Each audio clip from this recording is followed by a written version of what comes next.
I think, and the other thing is taking opportunities.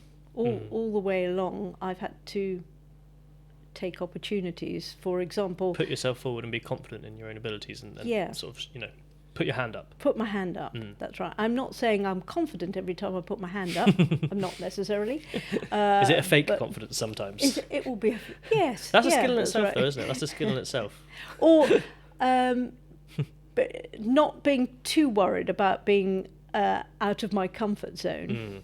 Or the fear of failure and that sort of thing. Absolutely. I've failed so many times that it's probably it's no longer a problem. All the way through school, I failed in various exams and tests. And, I remember when I first got to my secondary school and I wanted to go out and play hockey, and they said, hang on, you're so small, we don't want you getting hurt, so we don't want you on the hockey team. Oh, God, I could go to hockey practice. Well, of course, that made me really determined. Did you make it to the team eventually? I did. Good on you. I did. I eventually captained the first team. Wow, well done. What a story. But it's things like that. I think, and I think that if you have failure, and you can come back for it. It's just like all the way through academia, isn't it? Rejection after rejection, whether it's a paper or and you put it in again and things like that, or whether it's a grant. How many rejections do you get? It's multiple. I'm not an academic, I'll be honest, but I get lots of other rejections in life. Don't worry.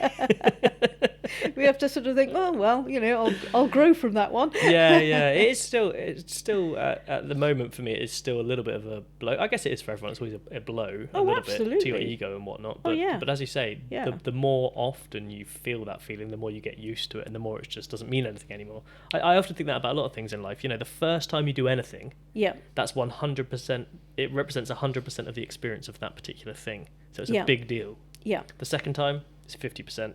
Third time, 33%, and so on and so forth, until eventually, it's 1% of your entire experience of doing that thing. If you've done it 100 times, suddenly it's, whatever kind of thing. Yeah. So I guess that's the message, isn't it, for people, is to fail and feel comfortable with failing until you become a success at something. Yeah, and but isn't it funny how when my kids were at school, I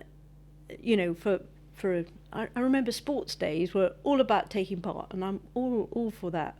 But nobody won or lost.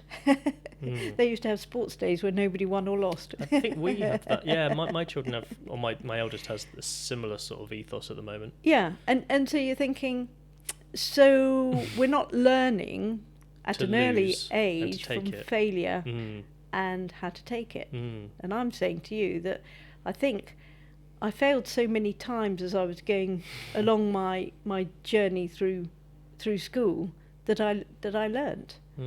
That's a very good point. So I wonder, I don't have all the answers at all, but I wonder whether that's something that sort of builds your own resilience. I think so, yeah. And we do have a tendency to sugarcoat things for children a little bit these days, which, as you say, is detrimental in that respect. Definitely. To the life lessons you need to learn.